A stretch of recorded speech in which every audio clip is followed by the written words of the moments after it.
Hey, Coach. How are you today? Good, Blake. How are you? Good. Is that a new colorway of the Box and One shirt? It's semi-new. It's been out for a while, but Okay, my bad. How did OG and Utah and Pat, if he practiced, come through practice today?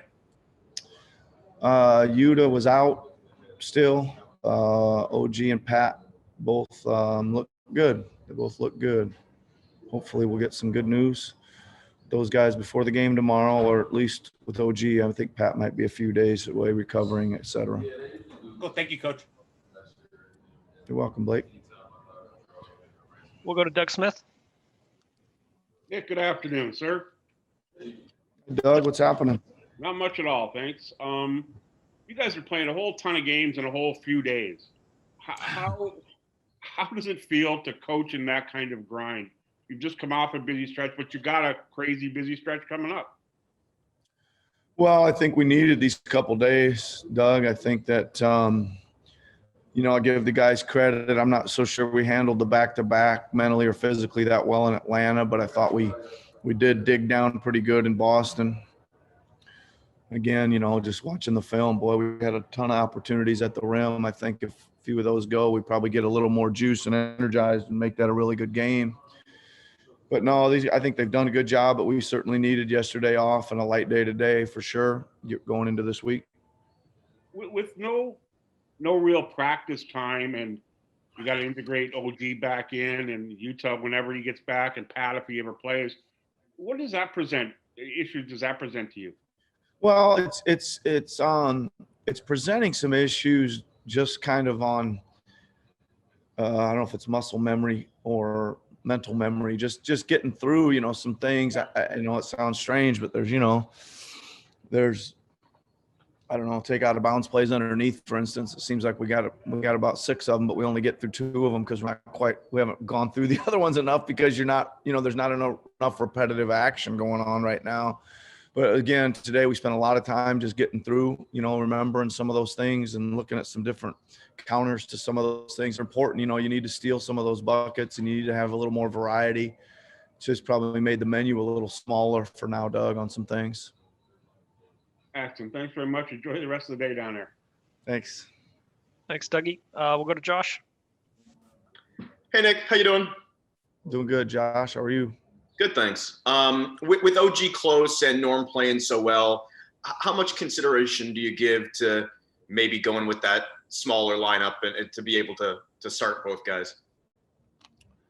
I don't know, Josh. I guess a little bit, but I'm not so sure it presents itself here in the near future, right? Just looking at who we're playing, there's some awfully big bigs here coming at us. I would say we'll get to it in the course of the game, and hopefully it'll kind of work its way back in. I probably think that it is one of our better lineups, just across the board, as long as we can rebound, I think is always the concern. Yep. We've spoken about this before with Norm. I mean, obviously he's been playing so well in that role that he's had over the last few weeks. What do you guys do? I mean, what do you do in terms of the coaching staff, and what does he need to do to make sure that level of play sustains regardless of what his role looks like coming up? Yeah, I mean, I think it's, Josh, is you got to kind of just understand you're playing well. You're probably in rhythm. You're probably in better shape now. There's a lot of things that are positives, and you just can't, somehow you got to get out of that narrative, really address it. Just get out there and do what you've been doing, whether you're starting or not. So we'll see what happens. Great. Thanks, Nick. Enjoy the rest of the day. Thanks, Josh. Next question will go to Steven. Hey, Coach. I'm pretty sure I've asked you this, like, or a version of this before, but like in light of like kind of you mentioned playing so many bigs coming up, like how do you decide whether or not you want to match up with them or you want to try to force your opponent to match up with what you're doing? Well, I mean, I think that you kind of massage it a little bit both ways, Stephen. I think, right? I would hate to, sometimes you don't really there's some matchups where you just got to do it. It feels like, and then there's some nights where you're trying to put them in a situation where they have to decide. I think for me, most of the time, Steven, I go into it pretty open-minded, and I want to get a good chunk of minutes. Whether we think playing small is the right answer or not, we still need to get, Aaron or whatever, a chunk of minutes in there, just for getting from, 0 to 48 minutes. So, and then the feel of the game usually determines a lot of it too. I think those are probably, again, it's a little bit of a feel thing on each night. Great. Thanks a lot, Nick. Enjoy your Saturday. You're welcome. Yep, you too. Next question. Today? Saturday today. All right. Next question goes to Aaron. Hey, Nick. up, Aaron? I know you had talked about in the past, or when you started potentially switching a lineup every night. Do you think that is something that is still realistic, that one night it could be somebody and the next night, because of the matchup, maybe you aren't playing Embiid and you go with something else? Or is that too weird for guys in the NBA? I think it's a bit of a possibility, Steven. I think that we've probably got 4 guys for sure that are pretty locked in to needing to start, right? So it doesn't give you a whole lot of room to maneuver around, but it's a possibility. And I don't see it as that big a deal,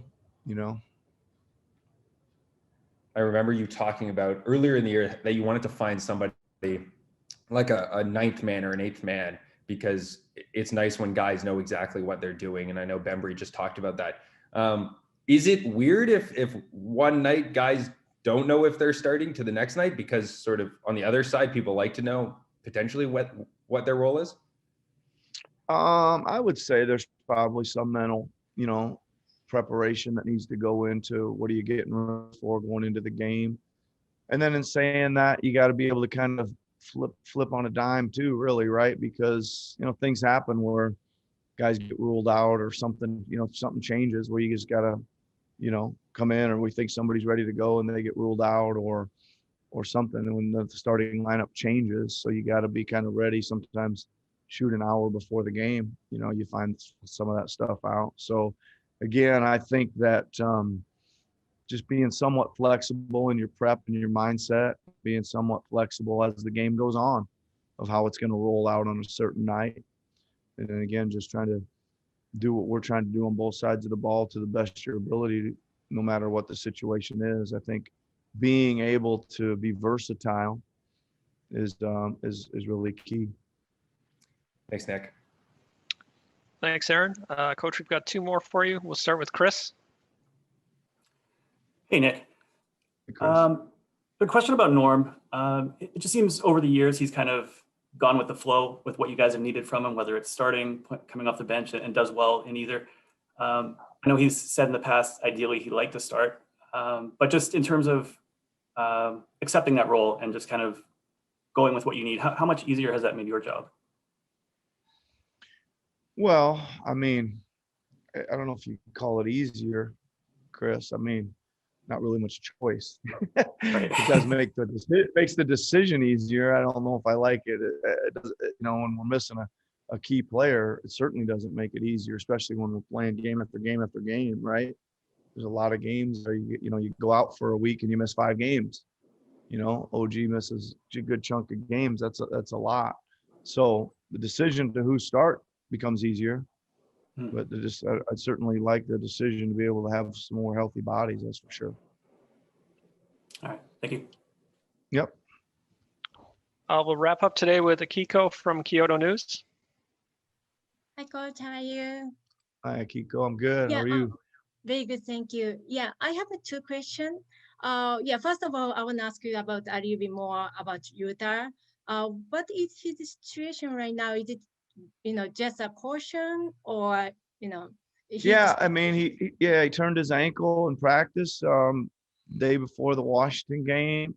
Didn't seem too bad. It's just we're kind of hoping it's kind of day to day. Kind of hope he'd be back, and thought after another day he'd be back today. But he's pretty close, but he's just still a little too tender there to go out there on the court today. And I'm sure they're erring on the side of caution a little bit. He's doing a lot of work. He just can't quite get on the court. He's shooting and moving okay and lifting weights and all kinds of stuff, but he'll be back shortly, I would assume, Kiko. And it's a different question. In your opinion, what's the difference between the player who entered the NBA after 1 or 2 years of college and one that entered after 4 years of college?